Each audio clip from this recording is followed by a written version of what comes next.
उस नवाब मंसूर अली ख़ान का ये बेटा, जिसको उर्फ़ आम में हम सैफ अली ख़ान के नाम से जानते हैं, ये 1970 में पैदा हुए। इनका असल नाम जो है साजिद अली ख़ान है। ना करें सर, इनका भी नाम साजिद अली खान? जी, साजिद अली ख़ान। और ये सैफ अली ख़ान के नाम से आया क्योंकि 23 साल की उम्र में अब इनके अंदर क्रिकेट भी थी और इनके अंदर फ़नकार भी था। वो किस तरह? वो इस तरह के, इनके जो वालिद साहब थे नवाब पटौदी, नवाब मंसूर अली ख़ान जी, उन्होंने भारतीय फिल्म हिंदुस्तान की बेहतरीन आर्टिस्ट और हीरोइन जो वजंती माला या मधुबाला या नरगिस के मकाम की तो नहीं थी, लेकिन जो दूसरी लिस्ट आती है उसकी वो बड़ी मशहूर, उनका ख़ानदान भी बड़ा मशहूर था। वो टैगोर ख़ानदान से थी। अच्छा। रविंद्रनाथ टैगोर का नाम सुना आपने? जी जी जी जी। आज़ादी का एक बहुत बड़ा नाम है वो। उस फैमिली से थे। उनका नाम था शर्मिला टैगोर। शर्मिला टैगोर। उनसे उन्होंने शादी की। उनसे फिर नवाब सैफ अली ख़ान पैदा हुए, जिनका नाम साजिद अली ख़ान रखा गया। तो उनके अंदर माँ की तरफ से फ़न था, बाप की तरफ से क्रिकेट थी। तो उन्होंने क्रिकेटर बनने की कोशिश की, लेकिन वो क्रिकेटर नहीं बन सके। आखिरकार 1993 में वो भारतीय फिल्म इंडस्ट्री में एंटर हुए। अच्छा। उस फिल्म का नाम था परंपरा। परंपरा। परंपरा फिल्म जो थी वो नवाब सैफ अली ख़ान की पहली फिल्म थी और वो डेड फ्लॉप हो गई। पहली फिल्म में। और होता तो ये है कि अमिताभ बच्चन की फिल्में भी डेड फ्लॉप हुई। मतलब 11 फिल्मों में 9 फिल्में डेड फ्लॉप थी, बाद में हिट हुए। तो नवाब अली सैफ जो है, नवाब सैफ अली ख़ान की भी ज़िंदगी में नाकाम फिल्मों की एक कतार है और फिर हिट फिल्में भी आती हैं। अच्छा। लेकिन वो जो हिट फिल्में हैं वो देर बाद आती हैं और फिर वो इनको उस मकाम पर नहीं लेकर जाती जो मकाम अमिताभ बच्चन ने हासिल की। हाँ। या जो मकाम दिलीप कुमार की भी फिल्म स्टार्ट में फ्लॉप हुई। तो इनकी पहली फिल्म जिससे ये लोगों की नज़र में हीरो के तौर पर आए वो थी दिल चाहता है।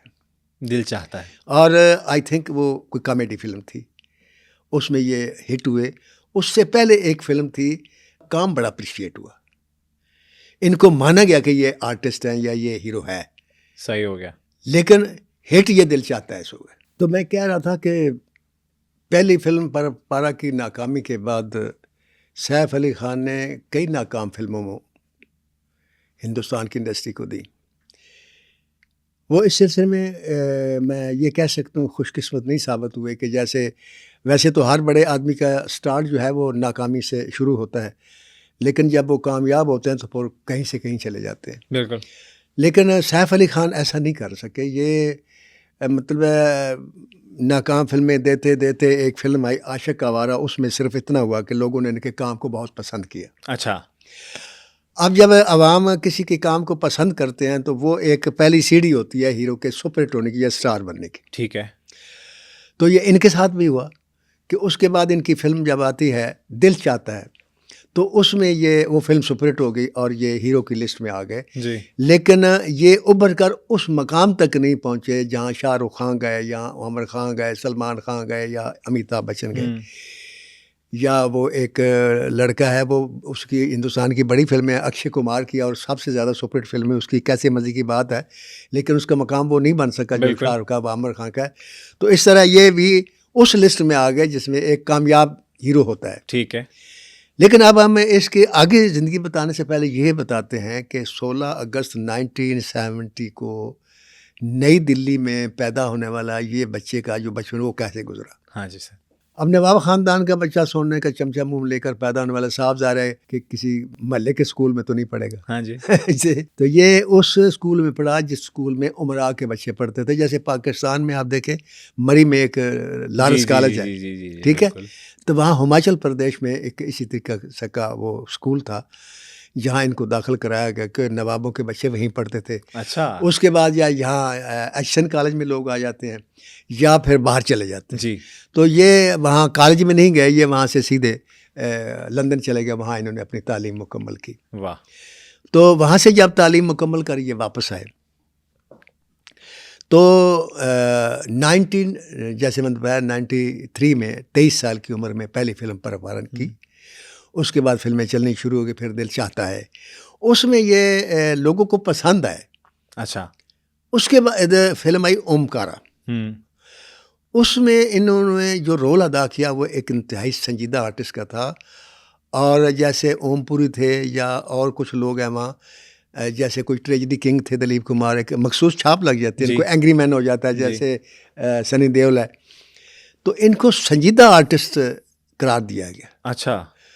और उसमें फिर इनको संजीदा आर्टिस्ट के बाद फिर इन्होंने और फिल्मों में भी काम किया, लेकिन कॉमेडी फिल्म की जो थी वो एक और हिट हो गई। उसके बाद फिर इनकी 2-4 फिल्में और हिट होती हैं तो इनको फिल्म फेयर अवार्ड भी मिल जाता है। 1993 की या बात है या 1991 की बात है कि इन्होंने एक लड़की थी पसंद की हिंदुस्तान की, उसका नाम था अमृता सिंह। वो कैसे पसंद आ गई सर? वो ऐसे पसंद आ गई कि ये एक फिल्म में साइन थे, तो इनको काम करना था, कुछ साधना नाम की लड़की थी। ठीक है। तो किसी वजह से ये इनकी लावाली तबीयत थी, कुछ नवाब थे, कुछ स्टाइल था, तो डायरेक्टर को सूट नहीं किया, उन्होंने इनको कट कर दिया। अच्छा। कट कर दिया तो फिर उनको दूसरी फिल्म मिली, तो वहाँ इनकी मुलाकात हुई अमृता सिंह से। अच्छा, सैफ अली खान नवाब को ही निकाल दिया फिल्म से डायरेक्टर ने। वहाँ मेरिट देखा जाता है ना, वहाँ मानने में नहीं आती बात कि नवाबों के बच्चों को इस तरह से जी वो निकाल देते हैं। देखें मैं आपको एक बात बताता हूँ, संजय दत्त, उस पर एक बंदूक के पत्नी हिरन के शिकार का इल्ज़ाम था, कुछ इस किस्म का। सलमान खान पे था? नहीं, संजय दत्त पे भी था। अच्छा। सलमान खान पे भी था, दोनों को सजा हुई। हाँ हुई। यहाँ किसी एक्टर काले हिरन को शायद मारने के लिए। हाँ, यहाँ अगर इस किस्म के शिकार को हमारा हीरो कर ले या कोई हीरोइन कर ले। अब यहाँ सामा पर एक केस हुआ था काला वो तोता पालने का, वो काफ़ी दिन केस चलता रहा। आखिरकार मैंने देखा मेट्रोपोलिटन में सामा फिल्म देखने है तो बाहर वो पकड़ने के लिए आ गए, जो इस महकमे से ताल्लुक़ रखते हैं ये परिंदों के, एनिमल राइट्स वाले। हाँ जी, वो आ गए, इन्होंने तोता पाला था। वहाँ मैंने देखा उस आदमी को धक्के दे के लोगों ने बाहर निकाल दिया, आईडीएस ने।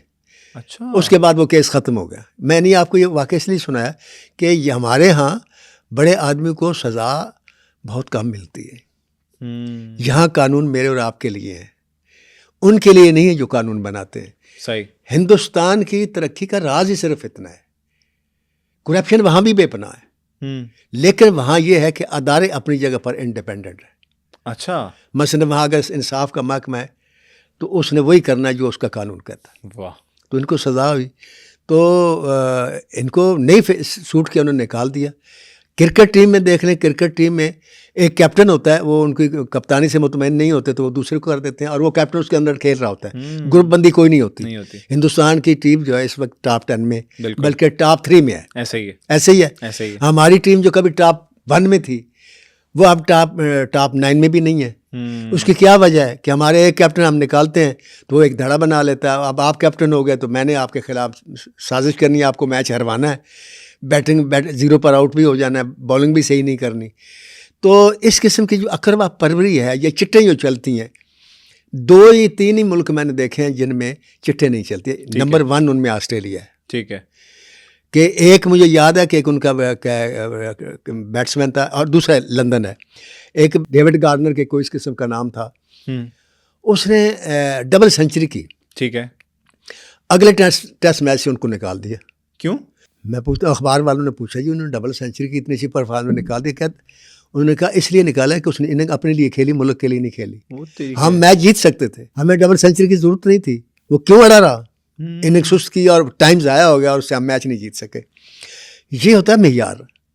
तो इसलिए वो मैंने आपको बात रिप्लेस कर दिया सैफ अली खान को। तो ये पैगाम भी है यहाँ अपने अदारों को कि खुदा के लिए मेरिट देखें। कोई भी हो, अगर उसने कोई जुर्म किया है, उसने गलत काम किया, मैं हूँ, आप हूँ, उसको सज़ा दे दे। बिल्कुल।